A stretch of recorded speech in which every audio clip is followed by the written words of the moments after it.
नमस्कार दोस्तों, गढ़वाली में सिमनिया। आज हम चलते हैं नारायणगढ़ विकास खंड के सबसे सुदूरवर्ती गांव मरोड़ा में।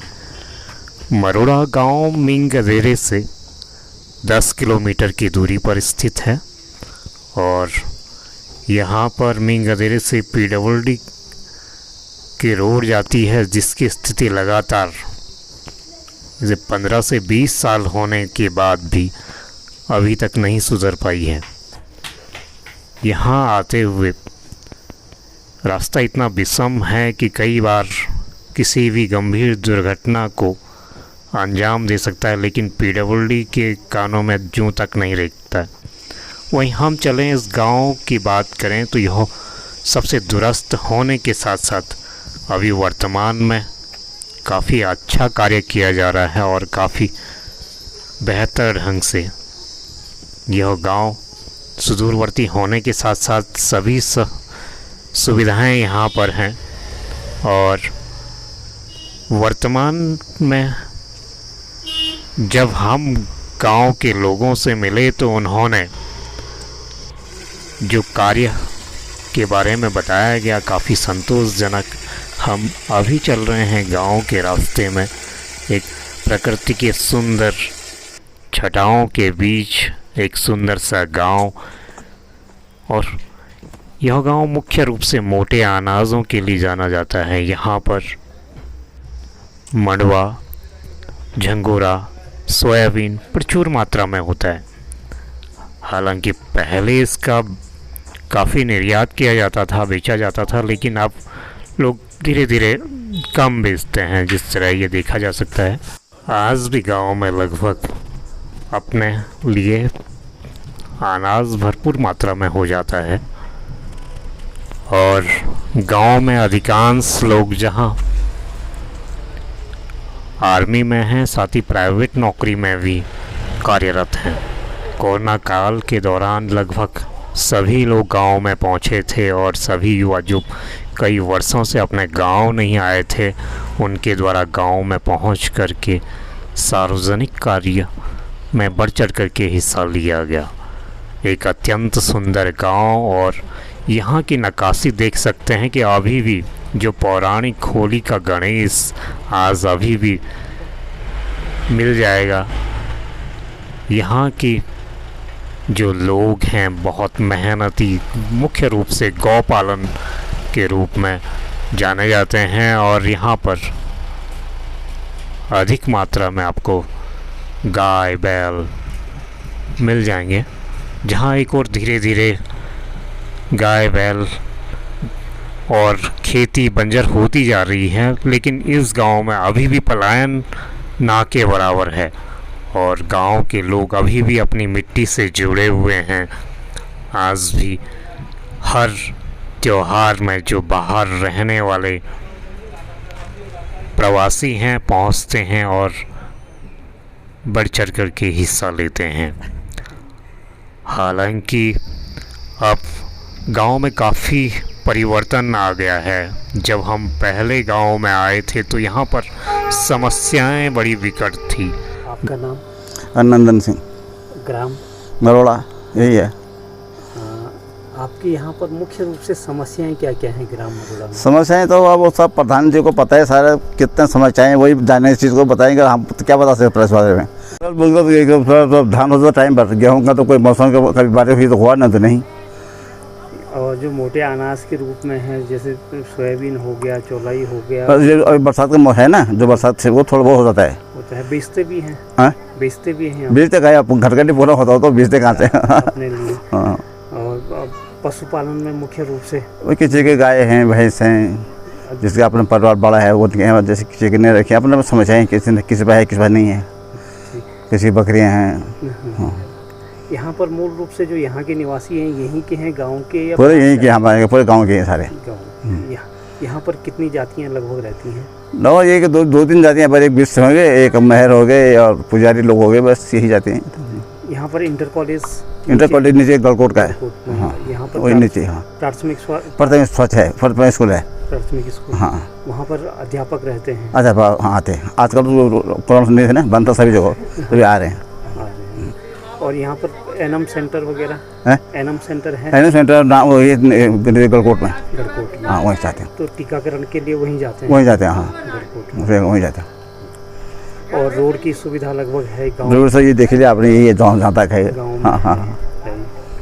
ठीक। दोस्तों जो स्थितियां आज देख रहे हैं वो इससे पहले नहीं थी। गांव में काफ़ी समस्याएं थी उस समय।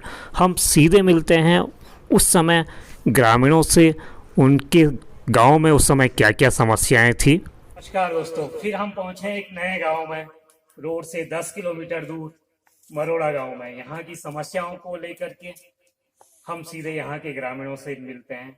यहाँ की मुख्य समस्याओं में सड़क, बिजली, आंगनवाड़ी केंद्र, और सीधे मिलते हैं यहाँ के ग्रामीणों। जी आपका नाम? मैं करण सिंह बिष्ट, वर्तमान प्रधान ग्राम पंचायत मरोड़ा। कर रहे हैं गांव की कई समस्याएं हैं। सर्वप्रथम गांव की समस्या पंचायत भवन की समस्या। हमारे पास आज दिन में मतलब कोई अगर कर्मचारी या कोई अधिकारी आता है तो बैठने के लिए हमारे पास पंचायत घर नहीं है। जो भी था वो देवी आपदा में डैमेज हो चुका है। इसके अलावा विगत 2 वर्ष से बन रही PMGSY सड़क इतनी दयनीय स्थिति में है कि उसपे पैदल चलना भी दूभर है। कई बार संबंधित अधिकारियों से फोन पे बातचीत की है, लेकिन वो हमारी समस्या को सुनने को तैयार नहीं है। जी हाँ, ये हमारे प्रधान जी हैं। यहाँ पर मुख्य आवश्यकताओं के रूप में पंचायती घर अभी तक नहीं बना हुआ है। हम भी देख के आ रहे थे तो पंचायती घर की स्थिति बड़ी जीर्ण शीर्ण है। पंचायती घर यहाँ पर नहीं बना हुआ है और प्रधान जी की पहली मांग यही है कि उनके जब भी कोई कर्मचारी आता है, बैठक होती है तो पंचायती घर बहुत जरूरी है। उसी को लेकर के पंचायती घर नहीं है। और साथ ही साथ रोड, PMGSY के तहत यहाँ पर रोड कटी तो है, लेकिन रोड की स्थिति इतनी दयनीय है कि आने में बड़ा डर लगता है। आपका नाम? आपकी समस्या मकान की समस्या है और मतलब हमारे आदमी के अभी 65 वर्ष हो गया, मतलब अभी बेचन पे चेंज नहीं दिन है अभी लोग हैं नहीं मिली कहाँ मिली का नहीं। और मतलब जो रोजगार पर है उसके पैसे हमको नहीं मिले हैं। कितने अभी मतलब 2015 से नहीं मिले हैं। बाकी और क्या समस्या बोली। वहीं रोजगार गारंटी के अंतर्गत ग्रामीणों द्वारा काम किया गया, लेकिन इनका कहना है कि 2015 से लेकर के अभी तक इन्हें कोई भी पैसा नहीं मिला है रोजगार गारंटी का। इनके द्वारा काम किया गया लेकिन अभी तक कोई पैसा। जी ये उस समय गांव की महिला थी बीना देवी, जिसके पास रहने के लिए मकान नहीं था और यह महिला अपनी गौशाला में रह रही थी। तो वहीं वर्तमान प्रधान द्वारा इस चीज़ को संज्ञान में लेकर के और वर्तमान में महिला के पास रहने के लिए अपना एक कमरे का घर है, लेकिन उस समय स्थिति बड़ी दयनीय थी। आपका नाम? हाँ, मेरा नाम करण सिंह बिष्ट। मैं वर्तमान में ग्राम पंचायत मरोड़ा विकासखंड नया वार्ड का ग्राम प्रधान हूँ। जी ये आपने अपने क्षेत्र में क्या क्या कार्य किए हैं जो वर्तमान में? जी मेरा ग्राम पंचायत ब्लॉक से सबसे दूरस्थ ग्राम पंचायत है और वहाँ कई समस्याएं थी पहले, और जिनका कि मैं अपने कार्यकाल में कुछ समाधान करने का प्रयास कर रहा हूँ। और कई समस्याएं अभी भी बनी हुई हैं। जैसे प्रथम हमारे पास पंचायत भवन नहीं था और जिसका मैंने लगभग अपने द्वारा कार्य करके लगभग पूर्ण कर दिया गया है। इसके अलावा बिजली की समस्याएं तो जो कि बिजली विभाग को मैं कई बार लिख के दे चुका हूँ कि हमारे यहाँ की तारों की स्थिति ख़राब है, पोल तिरछे सड़ गए हैं, तिरछे हो रखे हैं, लेकिन विभाग कोरा आश्वासन देने के बाद उस पर समाधान नहीं कर रहा है। इसके अलावा जैसे अन्य उस पर है मनरेगा पे भी जो बन सकता था मेरे द्वारा, मैं अपने तरफ से प्रयास कर रहा हूँ कि अच्छा से अच्छा काम बने, सार्वजनिक हित में बने, ये प्रयास कर रहा हूँ।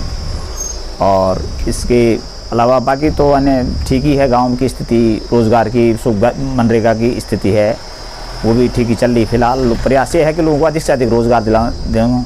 लेकिन सबसे बड़ी समस्या हमारे कार्यकाल के दौरान ये आ गई कि जो ये महामारी जो कोविड का चला, इससे सरकारी तंत्र में जो पैसे की जो थोड़ी सी आर्थिक व्यवस्था चरमरा गई, उसका असर पड़ा है जिससे कि लोगों के पास थोड़ी समस्याएं हुई है, लेकिन प्रयास उसका भी समाधान करने के प्रयास कर ही रहे हैं। और इसके अलावा बाकी जो सरकार की अन्य योजनाएं हैं उन पे भी हम अपने इस तरफ से प्रयास कर रहे हैं कि उन पे भी बेहतरी ढंग से काम करें और जनता के लिए काम कर सकें। और सरकार के आजकल एक नई योजना ये घर घर जल मिशन भी चला है, जिस पे भी मैं सरकार काम कर ही रहा है ठेकेदार द्वारा, लेकिन मैं प्रयास ये कर रहा हूँ कि इसका लाभ जनता को अधिक से अधिक संख्या में मिल सके, पूर्ण रूप से मिल सके। जी, आपके यहाँ पर गांव में सभी लोग आपकी तारीफ करते हैं कि प्रधान जी द्वारा बहुत बेहतर कार्य किया जा रहा है, तो किस तरह आप काम करते हैं लोगों को साथ लेकर के, और किस तरह उन कई ऐसी दिक्कतें आती होंगी जो कार्यान्वयन करने में दिक्कत होती होगी, तो उसके बारे में। जी, दिक्कतें तो खैर कोई खास नहीं है, लेकिन गांव का मेरा पूरा सहयोग रहता है। जो भी काम के प्रति हो, जैसे भी लोगों को राय देना हो या लोगों से, बुजुर्ग लोगों से या उनसे राय लेना हो, तो उस सबका एक बेहतर तालमेल के साथ आगे कार्य को आगे बढ़ाना होता है। और बाकी तो और कोई विशेष समस्या नहीं है। सबसे बड़ी समस्या एक और मैं उजागर करना चाह रहा हूँ कि मेरी ग्राम पंचायत में कई लोग अभी भी इतने मतलब रहने के लिए इतने मजबूर हैं कि जिनके पास सिंगल कमरा है, परिवार के साथ रह रहे हैं। और मैं इस बारे में सरकार से कई बार लिख चुका हूं कि अब मेरे ग्राम पंचायत को मैं आवास का सर्वे की जाए। जब श्रीमान जिलाधिकारी महोदय का 23 मार्च 2021 को गढ़कोट राजकेंद्र काली गढ़कोट में एक जनता दरबार हुआ था, उसमें भी मैंने ये बात रखी थी, लेकिन अभी तक मेरे को ये बताया जा रहा है कि ये सरकार का ऐप नहीं खुला है। लेकिन मैं फिर भी शासन प्रशासन से अनुरोध करता हूं कि जब ये खुले तो मेरे गांव को प्राथमिकता के आधार पर इस आवास योजना में लिया जाए। धन्यवाद। वीडियो पसंद आए लाइक करें, सब्सक्राइब करें और बेल आइकन को दबाएं ताकि आपको एक नई वीडियो मिले। मैं फिर से कहूँगा कि तस्वीर बदलनी चाहिए, मेरे सीने में न सही तेरे सीने में आग जलनी चाहिए।